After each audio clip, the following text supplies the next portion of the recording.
我相信很多人都听过这样一个说法，13世纪的蒙古帝国是人类历史上最恐怖的战争机器，没有之一。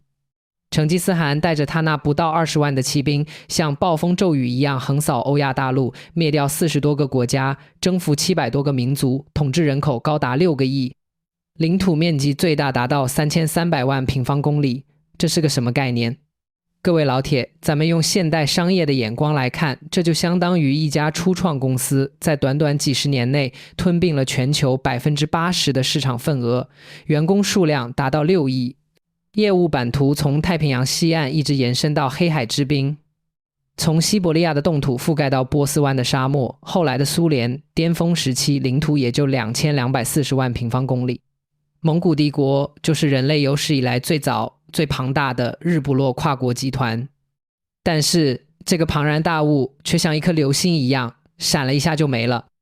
很多人说蒙古帝国之所以快速分裂，是因为1259年蒙哥大汗在四川钓鱼城下突然暴毙，导致集团总部出现了权力真空。忽必烈和阿里不哥两兄弟为了争夺董事长的位置大打出手，最终导致这个庞大的帝国四分五裂，解体为4大汗国和元朝。其实就这么说吧，觉得蒙古帝国是因为蒙哥猝死才分裂的，那纯粹是被历史的表象给忽悠了，完全是拿结果去倒推原因。今天咱们就撕开这层温情脉脉的面纱，用现代公司运营、股权分配和财务管理的视角去扒一扒蒙古帝国底层代码里的致命 bug。 你会发现蒙哥的死根本不是什么导致分裂的意外，而是一场早就注定的资产剥离，大戏的催化剂。蒙古帝国的分裂不是因为它太脆弱，而是因为它从一开始它的公司章程里就写满了分裂的基因，它本质上就是一个设计好了的合伙人分赃联盟。各位敲黑板了啊，咱们今天就来盘一盘这个人类历史上最大的跨国军事集团到底是怎么在短短几十年内从疯狂扩张走向彻底解体的。这背后的权谋、利益算计和制度缺陷绝对比任何一部商战剧都要精彩。咱们先来做第一层剥茧，看看这场帝国分裂背后的权力本质和制度底层代码。你想啊，咱们把蒙古帝国看作是13世纪最牛的跨国军事集团，成吉思汗是谁？那是董事长兼创始人，绝对的幕后大庄家。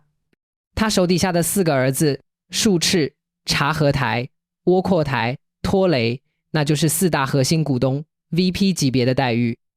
那这个集团的公司章程是怎么写的呢？成吉思汗在打天下的过程中搞了一套极其特殊的分封制，在蒙古语里这叫分配、忽必、分子和建立兀鲁斯，兀鲁斯即封国。他把打下来的土地、人口、牧场和军队像切蛋糕一样分给了自己的儿子和兄弟们。注意啊，各位老铁，这不是中原王朝那种普天之下莫非王土的中央集权，而是实打实的股权分配。每个儿子分到的地盘和人口就是他的私人资产，他可以自己收税、自己养兵、自己任命官员，甚至在自己的领地里拥有绝对的司法权。看到没有？这就是蒙古帝国的底层代码，合伙人制度。成吉思汗作为创始人，他拥有绝对的权威，能压得住这4个儿子。但是他的制度设计里从一开始就没有中央集权这个概念。蒙古大汗说白了就是这个合伙人联盟的的轮值 CEO， 是各大股东推选出来的协调人，而不是中原皇帝那种拥有绝对生杀大权的天下共主。那问题来了，为什么成吉思汗要这么设计？很多人说蒙古人是游牧民族，文化落后，不懂中原那套中央集权的玩法。其实你想啊，成吉思汗是何等的人物，他手下有耶律楚材这样的顶级汉人谋士，他不可能不知道中原的制度优势，但他为什么偏偏选择了分封？因为蒙古帝国的扩张模式决定了他只能走这条路。蒙古人打仗靠的是什么？靠的是高杠杆的并购扩张，也就是以战养战。每打下一个地方，就把当地的财富、人口、技术全部掠夺过来，然后按照军功和血缘分给各个将领和宗王。这种模式在扩张期是极其高效的，因为每个人都有动力去打仗，打下来的东西都是自己的，期权都能变现。但是这种模式的致命缺陷是什么？是利益割裂与尾大不掉。每个宗王都有自己的基本盘，都有自己的利益诉求。当帝国还在扩张的时候，大家有共同的目标，继续打，继续抢，把蛋糕做大。可一旦扩张停止了，或者扩张的方向出现了分歧，蛋糕不能继续做大的时候，这个合伙人联盟就会立刻为了争夺存量市场而分崩离析。更可怕的是成吉思汗定下的幼子守造制度。按照蒙古习俗，长子们成年后要分家出去，带着少量的财产去开拓新领地，而最小的儿子要留在父母身边，继承绝大部分的核心家产。成吉思汗把最核心的10万多大军和蒙古本部的大部分牧场都分给了幼子拖雷，这在现代商业里叫什么？叫核心资产的信托代持。拖雷家族掌握了集团最核心的武力基本盘，而术赤、察合台、窝阔台则被分派到了边缘市场去开拓。这种股权与资产的极度不平衡，从一开始就为后来的恶意收购和内部夺权埋下了地雷。所以蒙古帝国的分裂根本不是蒙哥猝死导致的意外，而是他的公司章程里从一开始就埋下了分裂的种子。成吉思汗设计这套制度的时候，就没打算让帝国万世一系，他要的是让自己的子孙后代每个人都能当土皇帝，每个人都能拥有自己的独立子公司。好，理解了这一层，咱们进入第二层剥茧。很多人可能会反驳我，不对啊，蒙哥在位的时候，蒙古帝国还是统一的啊，4大汗国还是听大汗号令的啊，怎么蒙哥一死就立刻分裂了？这就很有意思了。民间传说和很多历史爱好者都有一个巨大的误区，认为蒙哥是蒙古帝国最后一位统一的大汗，他死后帝国才分裂。其实你想啊，一个体量如此庞大的跨国集团，怎么可能因为一个 CEO 的意外猝死就立刻分崩离析？如果它的底层架构是稳固的，换个 CEO 顶多是战略调整，绝不可能直接解体。其实蒙古帝国的名义统一在蒙哥死之前就已经名存实亡了。咱们来抠一抠史书里的冷门细节，看看这个跨国集团的分公司们是怎么在蒙哥活着的时候就已经开始独立核算，甚至抗税抗命的。第一个细节，时间线与分公司的实质性独立。公元1243年，也就是蒙哥称汗的8年前，术赤的儿子拔都已经在伏尔加河沿岸建立了金帐汗国。拔都当时是什么态度？史书记载，拔都不奉朝命。为什么？因为拔都主导了长子西征，打到了欧洲腹地，战功赫赫，手握重兵。当窝阔台当时的蒙古大汗召他回蒙古高原述职时，拔都直接称病不去。后来窝阔台死了，贵友即位，拔都更是直接拒绝参加忽里勒台大会、股东大会，甚至以老大哥自居，要求贵友来他的地盘上朝见。这说明了什么？说明距离蒙哥死还有整整16年的时候，金帐汗国这个欧洲分公司就已经彻底脱离了总部的控制，实现了财务和人事的独立。第二个细节，中亚市场的恶性竞争与内部并购，在察合台汗国和窝阔台汗国中亚分公司情况同样糟糕。窝阔台死后，他的儿子贵由和拔都斗得不可开交。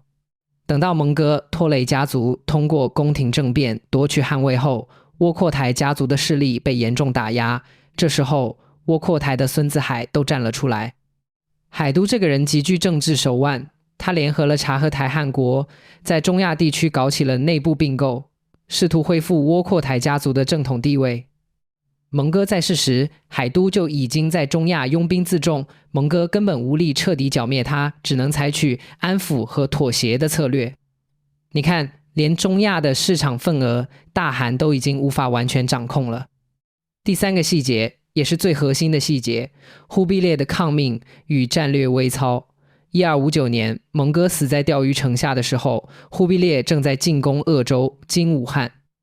按理说，大汗死了，作为前线总指挥的忽必烈应该立刻停止一切业务，撤军北上，参加忽里勒台大会，选举新汗。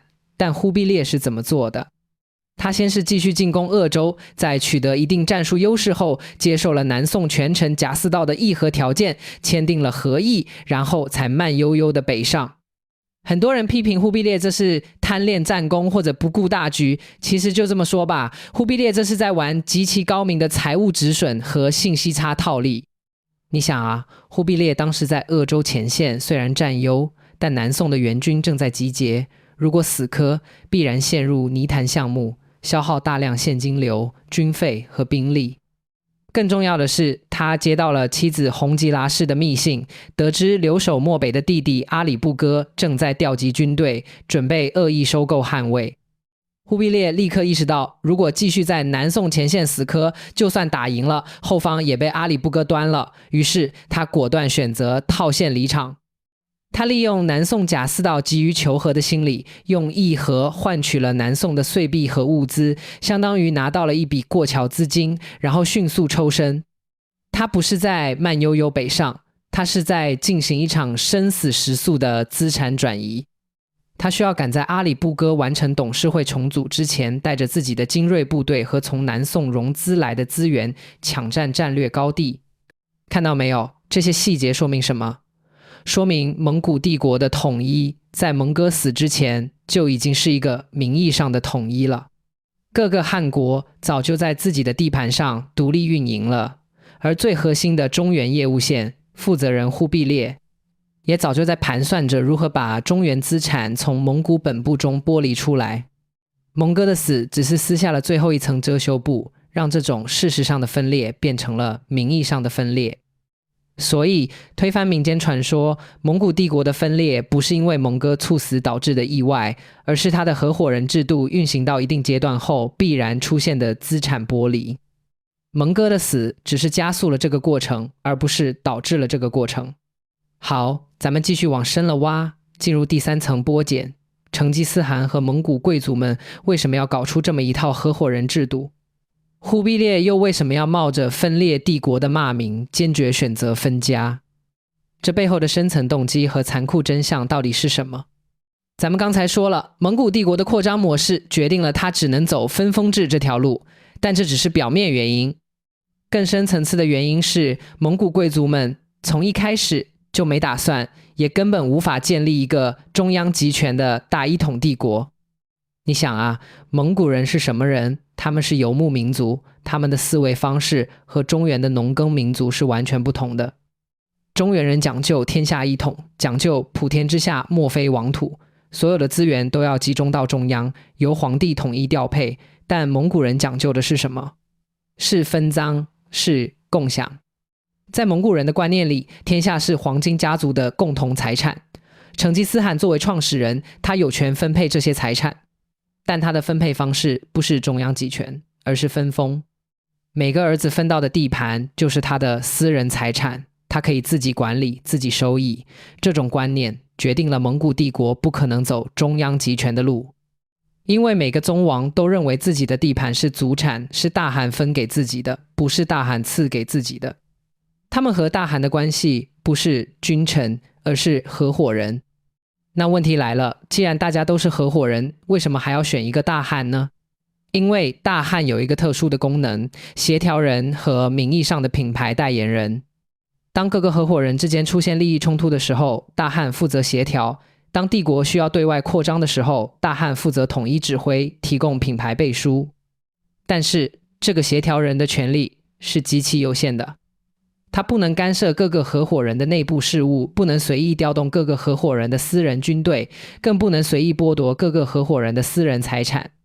一旦大汗试图削藩，试图把合伙人变成打工人，就会遭到全体合伙人的联合抵制。这就是蒙古帝国的残酷真相，它从一开始就不是一个大一统帝国，而是一个军事合伙人联盟。成吉思汗作为创始人，他能压得住这4个儿子，但他一死，这个联盟就会立刻分崩离析。那为什么忽必烈最终选择了分裂？因为忽必烈发现，他如果继续维持这个联盟，他的核心利益就会受到致命威胁。各位老铁，咱们来深度剖析一下忽必烈和阿里不哥的汉魏之争。很多人以为这只是简单的兄弟阋墙，是为了争夺那把椅子。其实这是一场极其惨烈的商业模式与路线的生死对决。忽必烈在中原打了这么多年，他的基本盘已经转移到了中原的农耕地区。他手下聚集了大量的汉人谋士，如刘秉忠、姚枢等。他看到了中原农耕文明强大的现金流创造能力。他的利益诉求是建立一个中央集权的农耕帝国，把中原的财富牢牢掌握在自己手里。为此，他在中原搞汉法，建立中书省，发行中统钞。你知道发行中统钞意味着什么吗？在现代金融里，这叫建立独立的法币体系。忽必烈通过发行纸币，把中原的财富、税收、物资全部纳入了自己的财务系统。这就相当于忽必烈在中原建立了一个完全独立于蒙古本部的资金池。但这在草原守旧贵族看来是什么？这是篡改公司主营业务，这是转移核心资产。阿里不哥代表的是蒙古守旧势力，他的基本盘在漠北草原，他主张保持游牧传统，认为中原的农耕文明是末迹，蒙古人的根本在于草原的骑兵和牧场。这两种路线从一开始就是水火不容的。忽必烈要汉化，要中央集权，要榨取中原的剩余价值；阿里不哥要保持传统，要维持合伙人分赃，要保护草原贵族的既得利益。如果忽必烈继续当这个蒙古大汗，他就必须兼顾其他汗国的利益，必须维持这个合伙人联盟。他必须把中原赚来的钱源源不断地输血给金帐汗国、察合台汗国，必须容忍他们在自己的地盘上作威作福。这对忽必烈来说是极其不划算的，因为其他汗国不仅不能给他提供任何实质性的资源，反而会成为他的不良资产和财务黑洞。他需要不断的输血给其他汗国，才能维持这个联盟的运转，这会严重拖累他中原业务的发展。所以忽必烈最终选择了分裂，他不是被迫分裂，而是主动分裂。他通过分裂把那些不良资产其他汗国甩给了别人，自己保留了优质资产中原地区。他宁愿放弃蒙古大汗这个统辖整个欧亚大陆的虚名，也要死死抱住中原皇帝这个实权。这就是忽必烈的真实目的，通过分裂实现资产剥离，切断与草原旧势力的财务和行政联系，保全自己的核心利益，在中原建立一个完全属于自己的大一统农耕帝国。好，视频到了这里，按理说该结束了，但是咱们还有一个结局反转与格局拔高，必须得跟大家盘一盘。咱们重新解读一下忽必烈的最终结局。很多人觉得忽必烈分裂了蒙古帝国，背上了破坏祖宗之法的骂名，是历史的罪人。但其实就这么说吧，忽必烈才是这场资产剥离大戏中眼光最毒辣、手段最高明的最大赢家。咱们先来看看其他几个汗国的下场。金帐汗国在东欧草原上苟延残喘了100多年，因为无法完成本土化转型，始终保持着落后的游牧掠夺模式，最终被崛起的俄罗斯人推翻，彻底破产清算。察合台汗国在中亚分裂成东西两部分，内部为了争夺正统打得不可开交，最终被铁木儿帝国这个野蛮人恶意收购并吞并。伊尔汗国在西亚只存在了不到100年，因为强行推行蒙古制度，水土不服，被当地人推翻。窝阔台汗国更是因为站错了队，被忽必烈以违反公司章程为由，直接动用武力消灭，进行了强制退市。只有忽必烈建立的元朝，虽然不到100年就灭亡了，但他完成了什么？他成功的把一个游牧军事集团转型为一个中原农耕帝国。他继承了中原的农耕文明，建立了一套中央集权的制度，修了大运河，开了海运，发了纸币，把中原的现金流发挥到了极致。这就是忽必烈的隐性权力，他通过分裂成功实现了资产重组和业务转型。他不再是蒙古大汗，而是中原皇帝。他不再是合伙人联盟的轮值 CEO， 而是大一统帝国的绝对君主。这才是忽必烈的真正高明之处，他看透了合伙人制度的致命缺陷，看透了游牧、农耕、双轨制不可调和的矛盾。他果断选择了断臂求生，主动剥离了那些无法控制的海外不良资产，集中所有资源，深耕中原这个最大的增量市场。他虽然失去了世界霸主的虚名，却获得了中原共主的实力。他逃脱了蒙古帝国整体崩盘的危机，让自己的政权在中原延续了近100年。格局拔高到这里，咱们再回头看蒙古帝国的分裂，你还觉得它是意外吗？你还觉得忽必烈是罪人吗？它不是意外，它是历史发展的必然，是商业逻辑的必然。一个建立在分赃基础上的帝国，一个没有完成中央集权底层代码升级的跨国集团，注定不可能长久。好，视频到了这里，按理说该结束了，但是咱们还有一个细思极恐的结尾，必须得跟大家盘一盘。咱们总结一下整个事件的本质，蒙古帝国的分裂不是因为它太脆弱，而是因为它从一开始就是一个设计好了的合伙人分赃联盟。成吉思汗设计这套制度的时候，就没打算让帝国万世一系，他要的是让自己的子孙后代每个人都能当土皇帝。但是大家有没有想过一个问题，这种合伙人制度的诅咒真的随着蒙古帝国的灭亡而消失了吗？各位老铁，你们想想，后来的清朝是不是也搞过类似的八旗制度？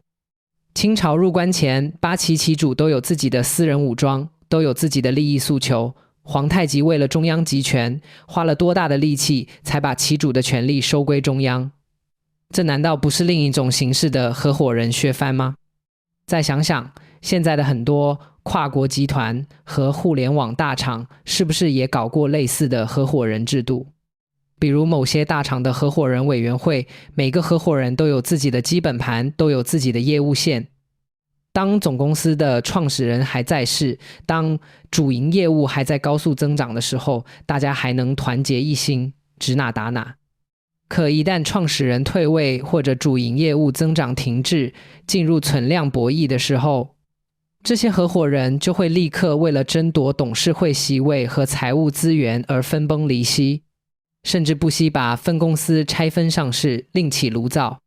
这就是合伙人制度的致命缺陷，它只能在扩张期发挥作用，用增量来掩盖矛盾。一旦扩张停止，它就会立刻分崩离析。蒙古帝国用它的血泪史给后世的所有跨国集团和创业团队上了一堂最残酷的课，靠分赃建立起来的联盟永远无法长久。没有中央集权的底层架构，再庞大的帝国也不过是沙滩上的城堡。各位老铁，你们觉得蒙古帝国的分裂到底是意外还是必然？忽必烈的资产剥离和断臂求生，在你们看来是自私的背叛，还是高明的战略？这种合伙人制度对你们现在的工作和创业有什么启示？欢迎在评论区留下你的脑洞，咱们一起盘一盘。如果你觉得这期视频让你对蒙古帝国、对历史底层逻辑有了全新的认知，别忘了点赞、关注，一键3连。你们的支持是我继续深挖历史阴谋与权谋的最大动力。咱们下期视频不见不散。